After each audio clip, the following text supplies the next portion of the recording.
On the viewing platform of America's oldest roadside attraction, 54 feet off the ground, you can get an unparalleled view of New Jersey's Absecon Island and the surrounding area.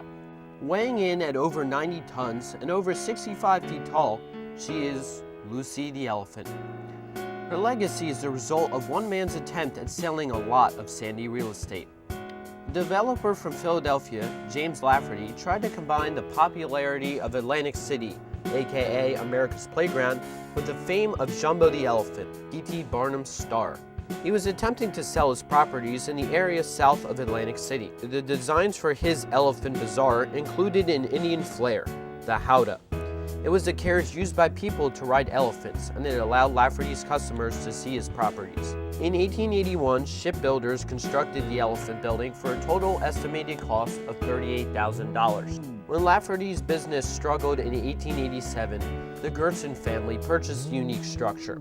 John Gertsen and his wife Sophia renamed the Elephant Lucy and used her for many tourist-related ideas. They charged 10 cents to hike up the winding stairs all the way to the howdah.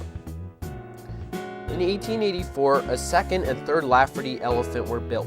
The Light of Asia was in Cape May, New Jersey. Pretty ugly, right? It got knocked down in 1900. The Elephantine Colossus was built in Coney Island, an amusement park in New York, and was twice as large as Lucy. It burned down with the rest of Coney Island in an 1896 fire. The Gertsens bought the Turkish Pavilion from the 1876 World's Fair in Philadelphia and put it next to Lucy to serve as the Elephant Hotel, for use by the pachyderm's patrons. People could even rent lockers, towels, and bathing suits from the hotel.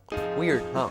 In 1902, a British doctor leased Lucy from the Gertsens in order to convert the elephant into his family's summer residence. A main hallway was constructed down the middle. 2 bedrooms were placed on each side of the hallway. A bathroom with a miniaturized bathtub was placed in one of the spaces between the double wall. A kitchen was even built in Lucy's head. Must have been a small kitchen.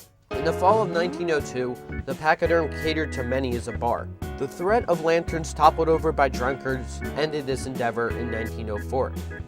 In 1903, Lucy was moved back away from the beach after being partially buried in sand by a storm. And during a 1929 storm, Lucy's howdah blew off. A temporary flat covering served as a replacement. In 1944, the Great Atlantic Hurricane destroyed many buildings, including the Elephant Hotel. Lucy miraculously survived. As the Gertsens died off from old age, Lucy came close to the same fate. The city of Margate had inherited the elephant, and developers intended to convert the land she was on to a beachfront apartment. A group of concerned Margatians, led by Josephine Heron and the Carpenter family, led the crusade to save Lucy. The city government gave them permission to move the elephant to city property if the necessary funds were raised. A citywide effort came up with the finances to protect the pachyderm. But how do you move an over 6-story building that is literally falling apart? Easy. You cut off its feet, place them where you want them to be, then slip a truck underneath the elephant, move it to 2 blocks to its new home, which took approximately 8 hours, and gently place it back on its foundation. The date was July 20th, 1970. It is this day that is celebrated as Lucy's birthday, rebirth rather, counted from 1881. Today, Lucy still stands proudly on Decatur Avenue. Her preservation is still threatened by massive storms like Hurricane Sandy, which wreaked havoc on New Jersey in the fall of 2012. The persistent pachyderm was virtually unscathed. Lucy is kept alive by volunteers, her elephant trainers, the sale of tour tickets, and the purchases of Lucy-related items by visitors.